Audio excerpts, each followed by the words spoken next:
آله وأصحابه كرام الفاتحة. أعوذ بالله من الشيطان الرجيم. بسم الله الرحمن الرحيم. الحمد لله رب العالمين الرحمن الرحيم مالك يوم الدين. إياك نعبد وإياك نستعين.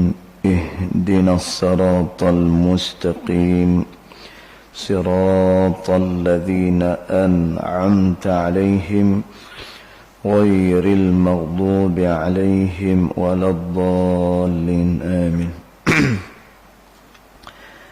السلام عليكم ورحمة الله وبركاته.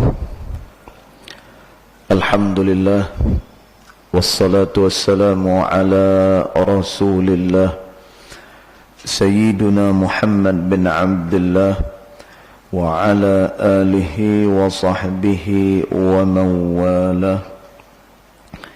أشهد ونشهد أن لا إله إلا الله وأشهد أن محمدا عبده ورسوله. اللهم فصل وسلم على سيدنا محمد عبدك ورسولك النبي الأمي وعلى آله وصحبه وبارك وسلم. ثم أقول رب اشرح لي صدري ويسر لي أمري واحلل عقدة من لساني يفقه قولي أما بعد. قال الله سبحانه وتعالى في تنزيله: لقد كان لكم في رسول الله أسوة حسنة صدق الله العظيم. ربي أدخلني مدخل صدق وأخرجني مخرج صدق واجعل لي من لدنك سلطانا نصيرا. إلهي أنت مقصودي ورضاك مطلوبي فاعطني محبتك ومغرفتك يا أرحم الراحمين. Alhamdulillah, yang pertama-tamanya kita merafakkan kesyukuran kehadirat Allah Subhanahu wa taala, yang mana dengan limpah kurnia dia dan juga dengan rahmat dia, alhamdulillah, pada pagi ini kita sekali lagi dapat bersama-sama di dalam rumah Allah Subhanahu wa taala ini, di dalam rangka kita menunaikan salat fardu subuh berjemaah. Mudah-mudahan salat kita, zikir kita dan doa yang kita lafazkan ianya akan diterima di sisi Allah Subhanahu wa taala. Allahumma amin.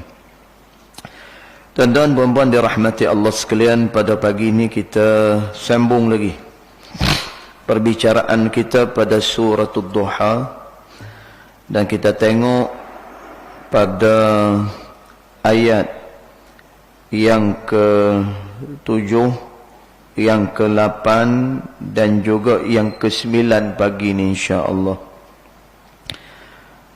Allah Subhanahu wa taala dia sebut, A'udzu billahi minasy syaithanir rajim. Bismillahirrahmanirrahim. Alam yajidka yatiman fa'awa wa wajadaka dhallan fahada wa wajadaka 'ailan fa'aghna. Dia kata, tidakkah Tuhanmu mendapatimu anak yatim? Dia kata, maka ditumpangkannya. Kemudian ayat yang ke-8, dan didapatinya engkau itu dalam kejahilan, maka ditunjukinya. Kemudian ayat yang ke-9, dan didapatinya engkau itu dalam kemiskinan, maka dikayakannya, yakni dikayakan oleh Allah Subhanahu wa ta'ala. Maka dia kata dengan ayat yang ke-6, ke-7 dan ke-8 ini Allah Subhanahu wa ta'ala menerangkan nikmat dan pimpinannya kepada Nabi kita Muhammad sallallahu alaihi wasallam. Tuan-tuan, maknanya Allah Subhanahu wa ta'ala peringatkan kepada Nabi sallallahu alaihi wasallam dengan segala nikmat-nikmat yang diberikan oleh Allah Ta'ala kepada Nabi kita Muhammad sallallahu alaihi wasallam, kerana nak menghiburkan hati Nabi. Sebagaimana yang kita ketahui, sebelum ni bila mana wahyu yang pernah turun kepada Nabi sallallahu alaihi wasallam, ianya dihentikan buat sementara oleh Allah Subhanahu wa ta'ala.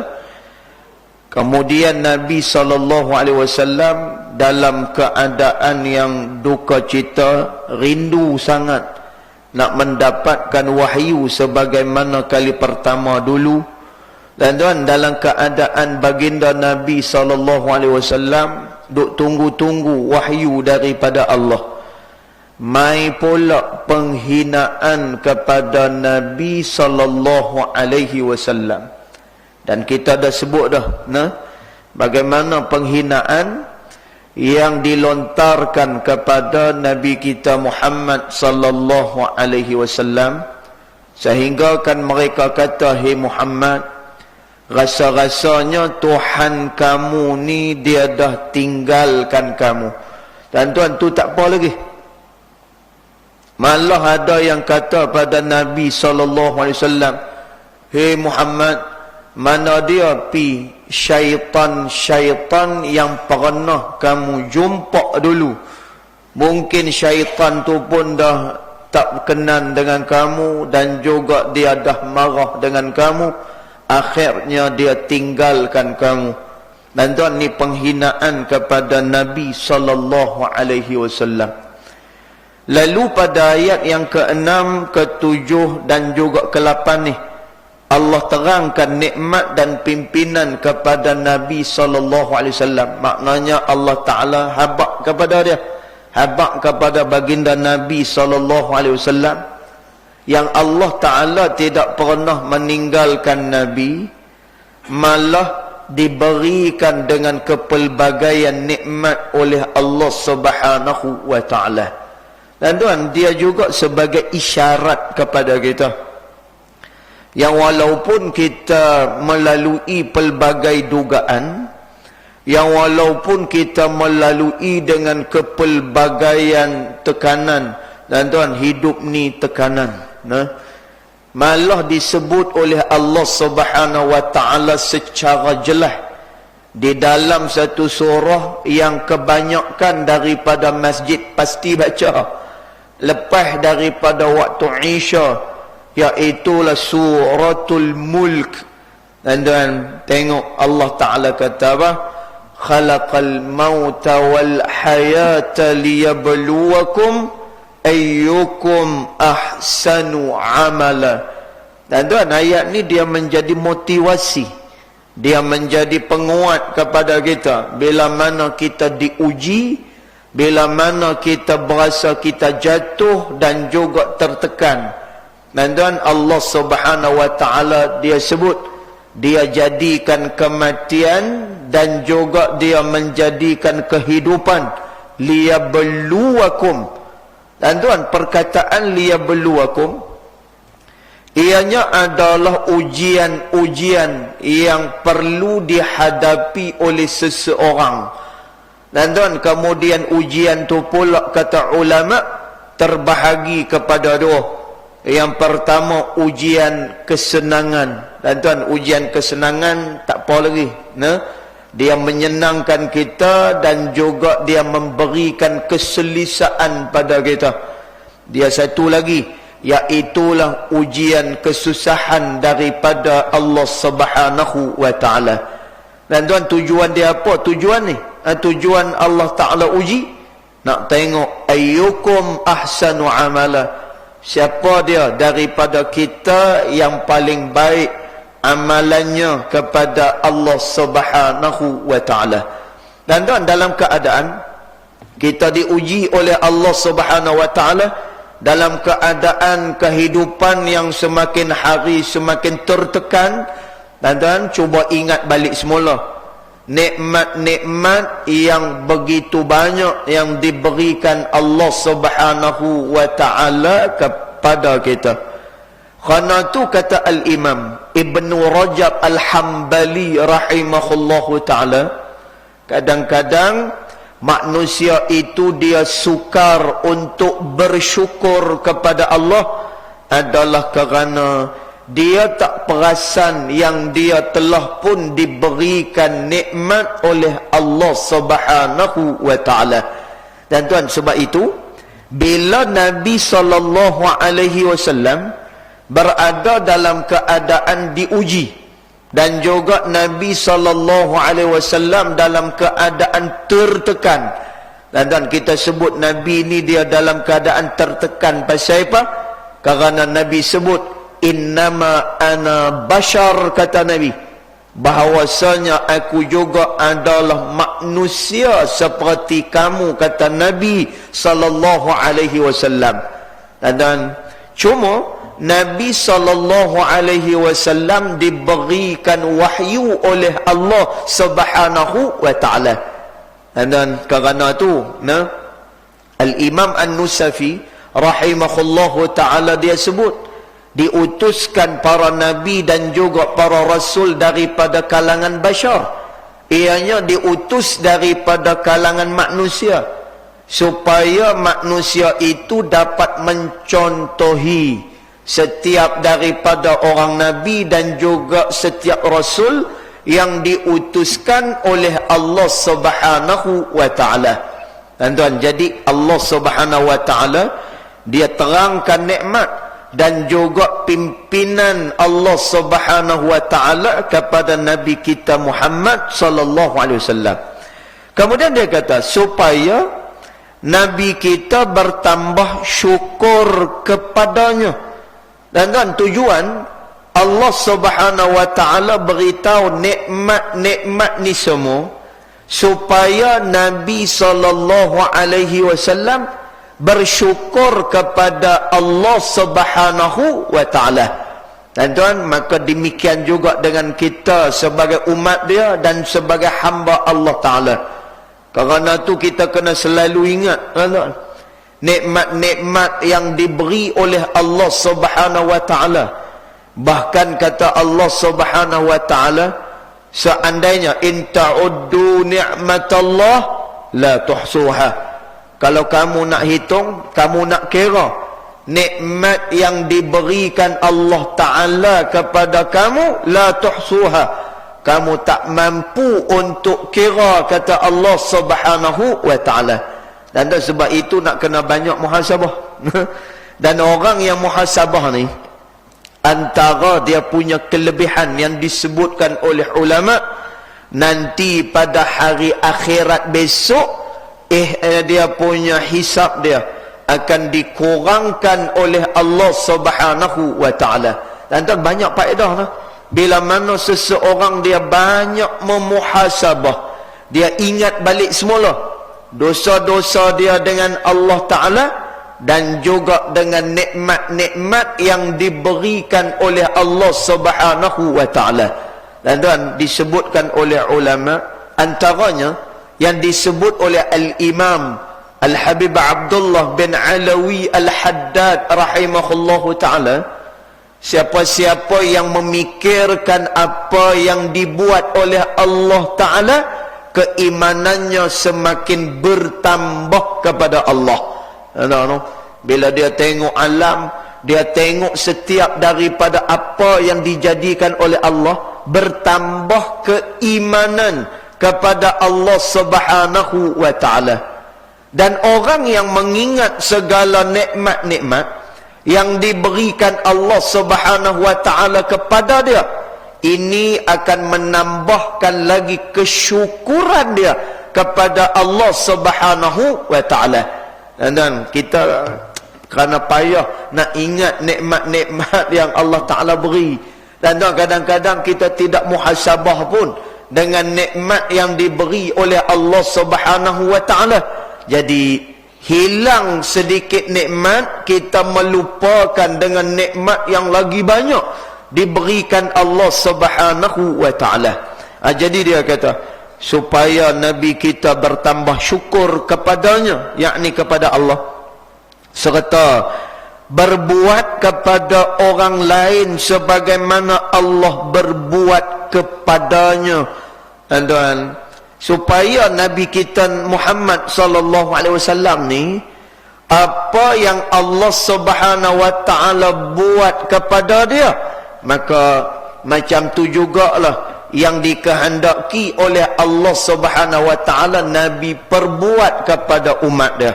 Dan kita tengok apa dia yang dibuat oleh Allah Subhanahu wa taala pada Nabi sallallahu alaihi wasallam, iaitu dia kata, tidakkah dahulu sebelum engkau jadi rasul kami dapati, artinya kami tahu bahawa engkau adalah seorang anak yatim, seorang yang kematian bapa semasa engkau masih di dalam rahim ibumu. Dan ini keadaan Nabi sallallahu alaihi wasallam. Dan mula-mula sekali Allah Taala peringat, hey Muhammad, bukankah dulu engkau ini adalah seorang yang yatim, yang kematian ayah ketika mana Nabi sallallahu alaihi wasallam masih di dalam kandungan ibu dia. Lalu Allah Subhanahu wa taala membela kepada Nabi Muhammad sallallahu alaihi wasallam. Dan kok mana sekalipun Allah Subhanahu wa taala dia akan bela satu-satu orang hamba dia.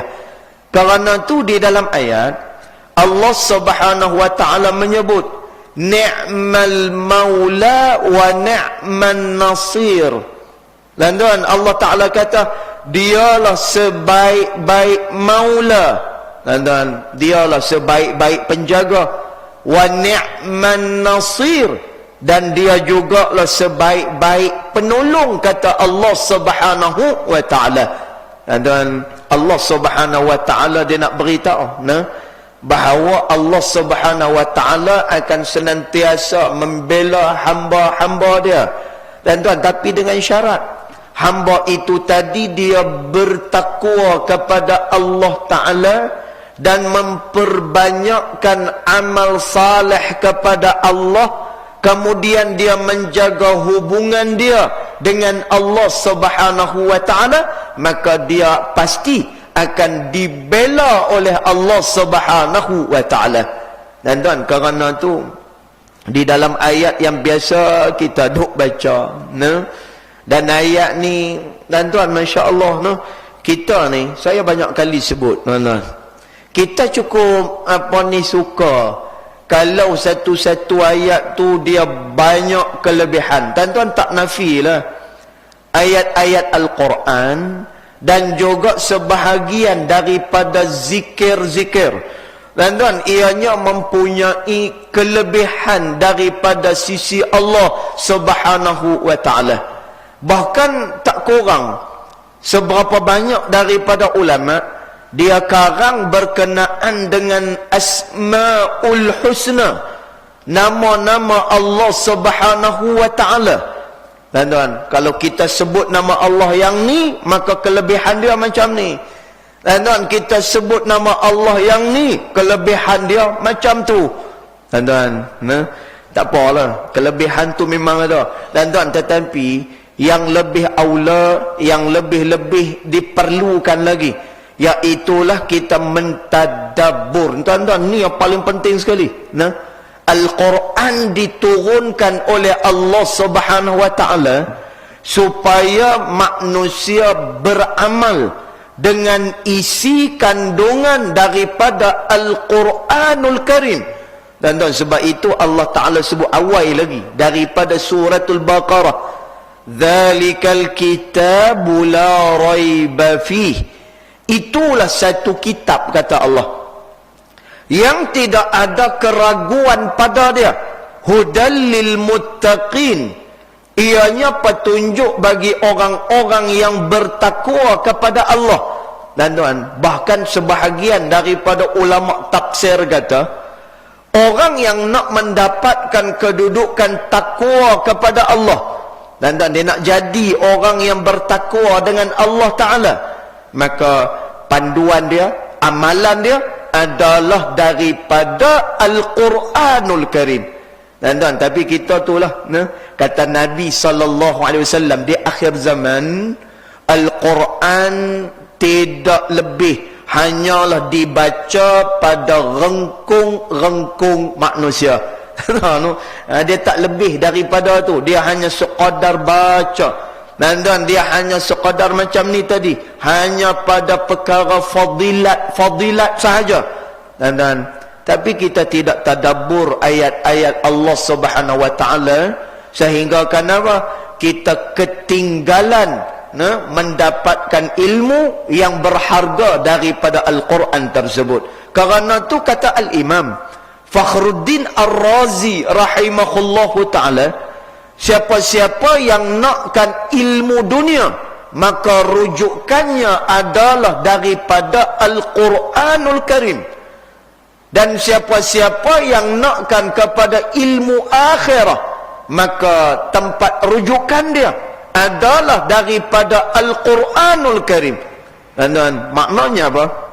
Seluruh daripada ilmu terkandung di dalam Al-Quranul Karim. Kerana tu ulama menyebut, bagi orang yang dia nak mendalami ilmu, dan ni cerita orang yang nak dalami ilmu, baik itu ilmu agama, baik itu ilmu dunia, kata ulama, jangan sama sekali dia meninggalkan Al-Quranul Karim.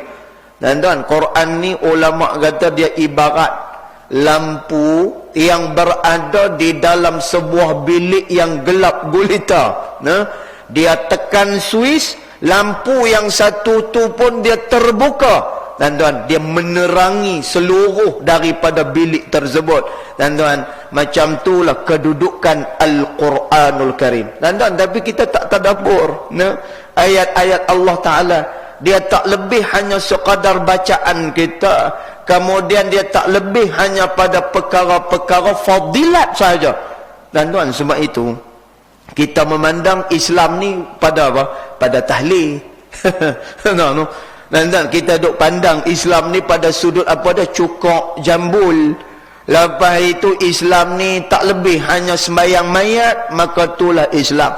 Islam ni pakai jubah, Islam ni pakai kain plekat. Allahu Akbar.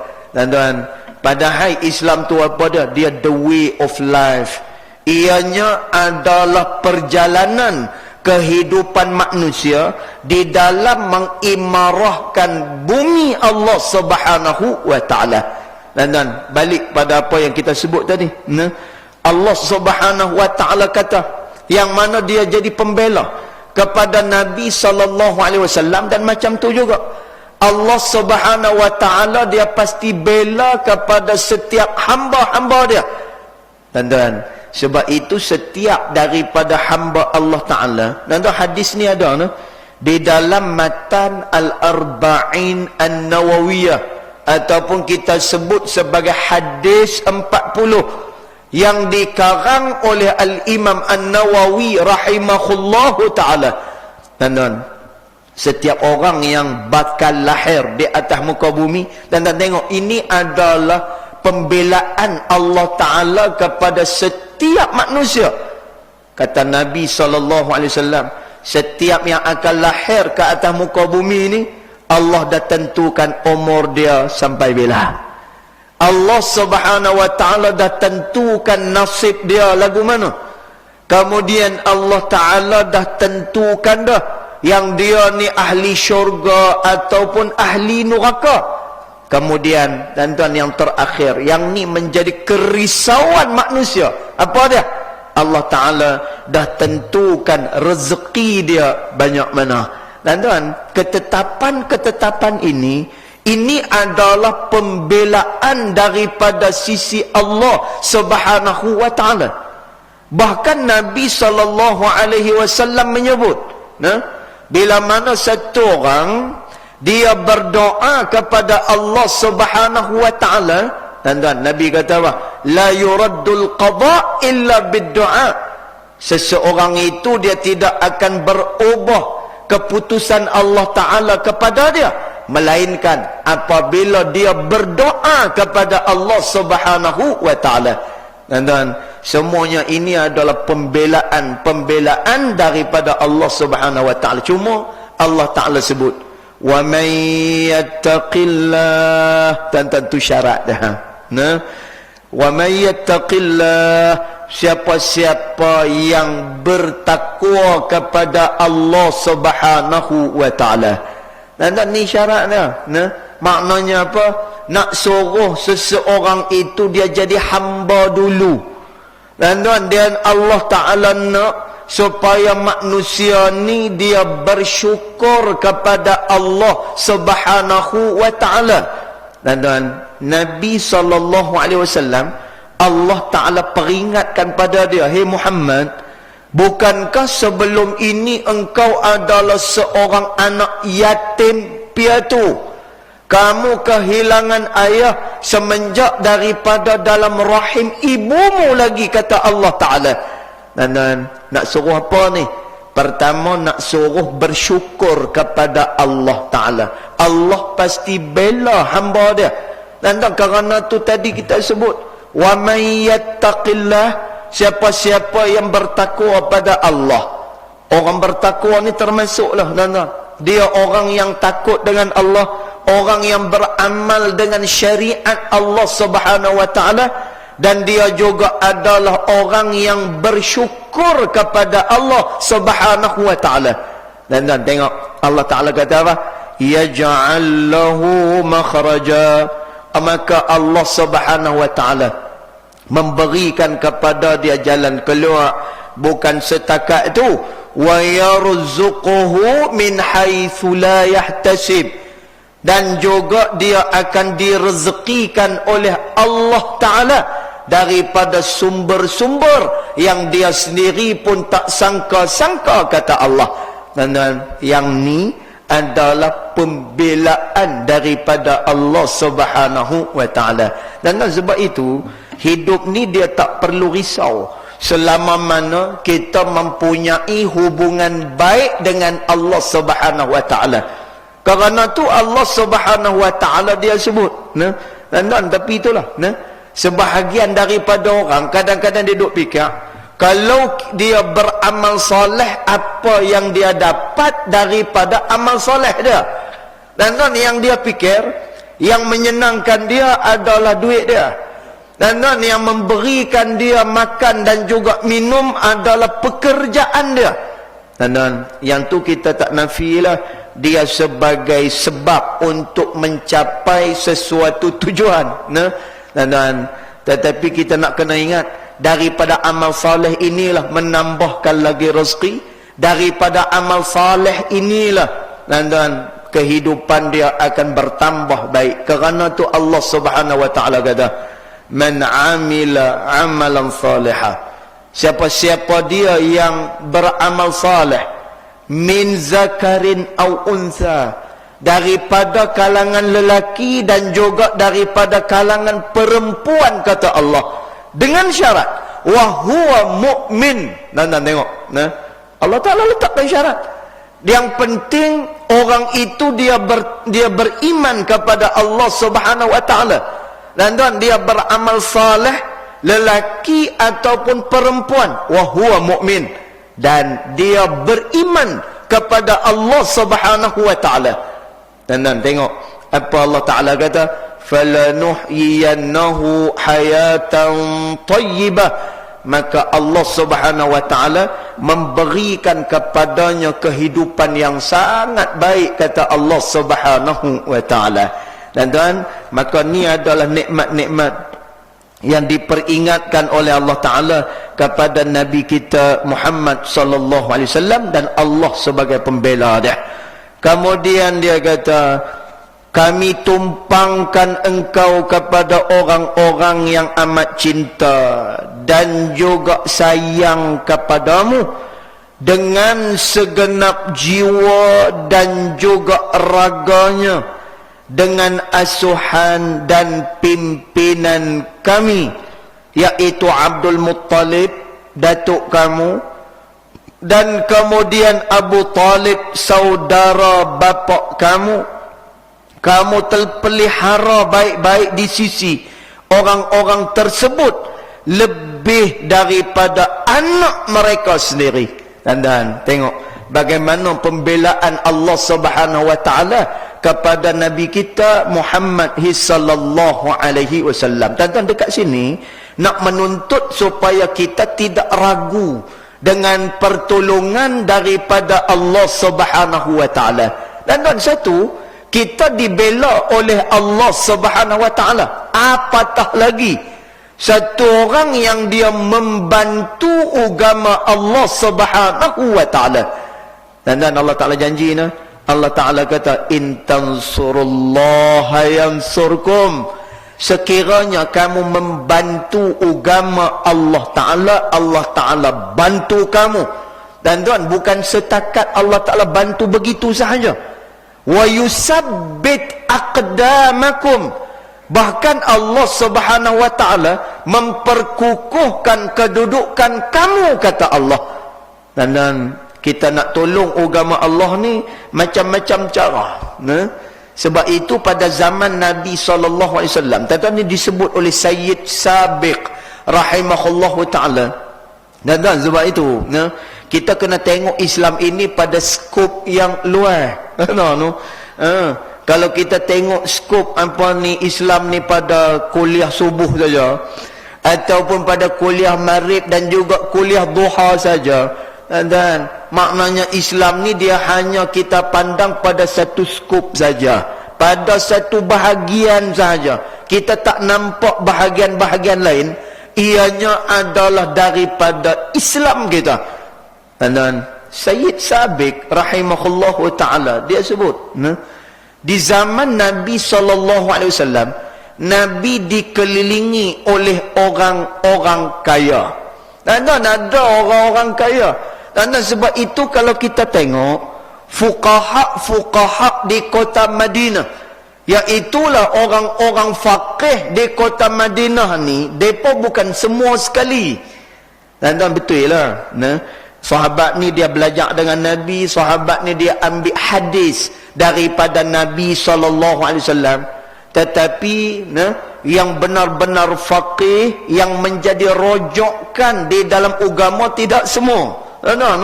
Ini hanya tertentu kepada fuqaha daripada kalangan para as-sahabah radhiyallahu anhum ajma'in.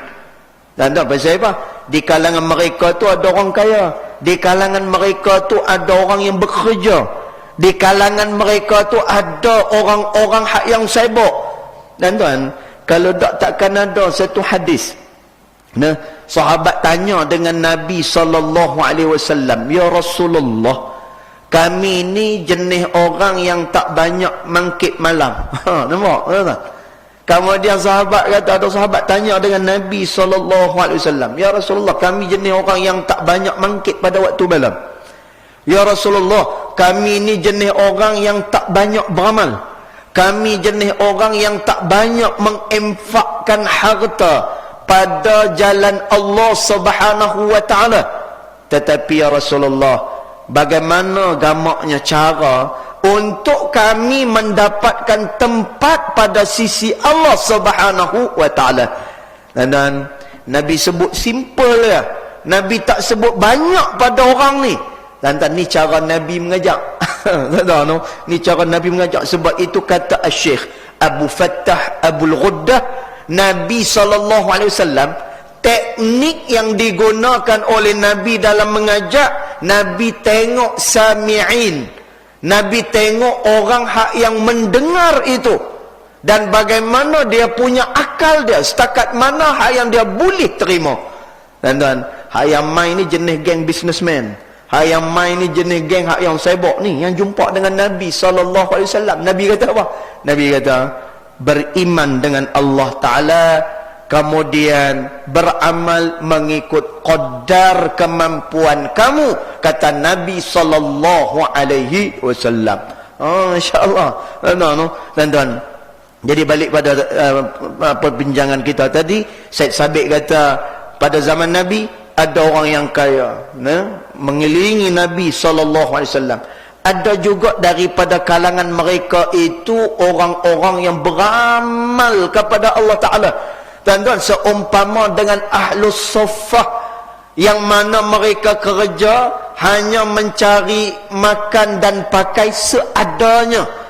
Dan mereka mai jauh-jauh buat rumah di keliling sekeliling Masjid Nabawi. Pasal apa?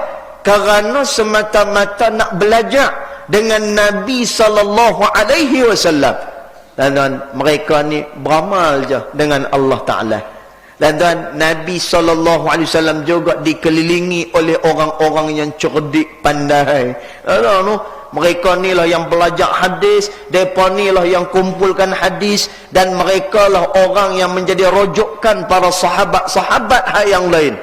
Dan Nabi SAW dikelilingi oleh orang-orang yang berani di dalam menegakkan kalimat Allah Subhanahu wa Ta'ala.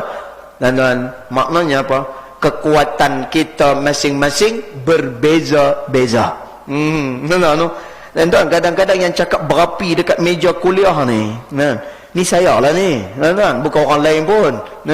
Ni yang duduk kat meja kuliah ni, duduk baca Quran, duduk baca hadis, duduk suruh orang buat baik apa semua sekali. Dan bagi kat saya M16 tobat lahum saya tak pergi. Tobat lahum saya tak pergi Palestin. Kalau bagi kat saya M16, tuan-tuan nak pergi serang. Jangan libatkan orang lain.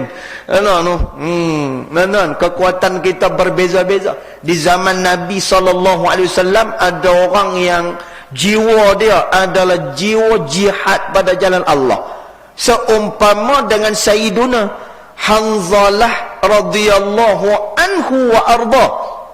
Tuan-tuan bayang tengok, Sayyiduna Hanzalah ni waktu dia menikah malam yang pertama, dan tuan, kawan tu tengah berjunub, tiba-tiba ada panggilan jihad, dia tinggal malam pertama dia. Dan tuan, dah lah dia tinggal malam pertama dia, kemudian dia gugur syahid pula pada malam pertama dia. Allahu Akbar.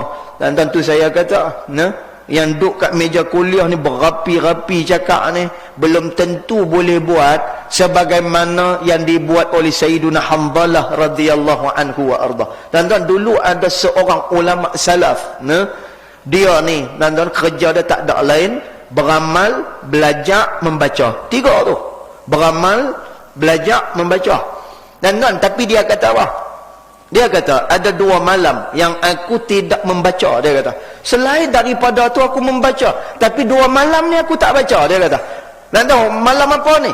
Malam yang pertama adalah di malam kematian ayah aku. Masa tu aku tak boleh nak baca. Dan yang kedua apa dia? Pada malam aku menikah, dia kata. Malam tu aku tak baca kitab. Dia kata, Allahu Akbar. Tuan-tuan, maknanya apa?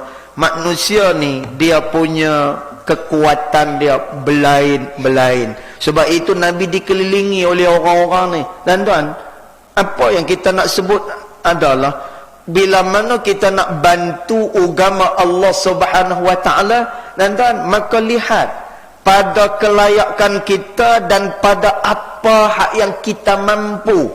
Maka orang-orang yang membantu agama Allah Subhanahu wa Ta'ala, Allah Ta'ala kata, in tansurullah yansurkum. Kamu bantu agama Allah Subhanahu wa Ta'ala, Allah Ta'ala juga akan bantu kamu. Bukan setakat tu, wa yuthabbit aqdamakum, dan kamu diperkukuhkan kedudukannya oleh Allah Subhanahu wa Ta'ala. Dan maknanya apa?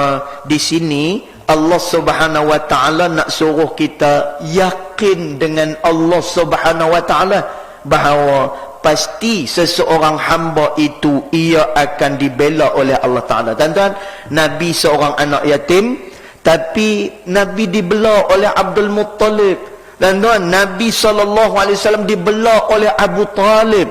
Tuan-tuan, Nabi SAW pernah disusukan oleh Halimatus Sa'diyah. Tuan-tuan, orang-orang ni semuanya menjaga Nabi dengan begitu baik. Bahkan mereka menjaga lebih, kasih sayang mereka lebih daripada anak mereka sendiri. Dan tengok tak bagaimana perancangan Allah Subhanahu wa taala, bagaimana cara Allah Subhanahu wa taala membela akan satu-satu orang. Dan takkah kita fikir macam mana zaman Nabi Allah Musa alaihissalam, bila Nabi Musa dihanyutkan oleh mak dia. Dan ni bukan kata mak tak sayang anak oi. Tapi kerana pada zaman Firaun dulu ni, Firaun dia declare, dan dia kata mana-mana bayi lelaki yang lahir maka hendaklah dibunuh. Tuan-tuan, maka pada masa tu jugalah Nabi Allah Musa alaihissalam terbit atas dunia ni. Kalau kita fikir, tuan-tuan ni kata, kalau fikir pada akal kita yang cetek, yang terbatas ni, kita kata, awaklah yang Allah Ta'ala ni nak terbitkan Nabi Musa ni pada waktu bahaya macam ni. Sebab tu Allah Ta'ala kata, wallahu ya'lamu wa antum la ta'lamun. Allah maha mengetahui sedangkan kamu tak tahu apa-apa. Dan ketika mana Allah nak jadikan manusia atas muka bumi, malaikat bertanya kepada Allah Ta'ala, ya Allah, kami bertasbih pada engkau siang dan juga malam. Tiba-tiba kau nak buat satu makhluk, yang mana makhluk ni esok akan menumpahkan darah sesama mereka. Dan akhirnya Allah Ta'ala kata apa? Inni a'lamu ma la ta'lamun. Sesungguhnya aku lebih tahu apa yang kamu tidak tahu, kata Allah Subhanahu wa Ta'ala. Dan Nabi Musa terbit masa tengah panas masa tu. Firaun kata apa? Firaun kata semua bayi lelaki yang lahir bunuh. Dan lahir Nabi Musa, dihanyutkan Nabi Musa ke Sungai Nil. Dan dekat mana pula dia mendarat tu? Dan dekat mana pula dia muncul? Dan dia muncul, dia mendarat di pekarangan istana Firaun. Dan hak ni lagi berat lagi. Dah tahu dah hak tu tempat bahaya, tiba-tiba hanyut ni masuk ke dalam perkarangan istana Firaun. Dan tapi tengok pembelaan Allah Subhanahu wa taala ni menuntut kita yakin dengan Allah Taala. Dan Asiyah Asiyah ni siapa dia? Isteri Firaun. Dan Allah campakkan dalam hati Asiyah rasa sayang kepada Nabi Musa alaihi salam.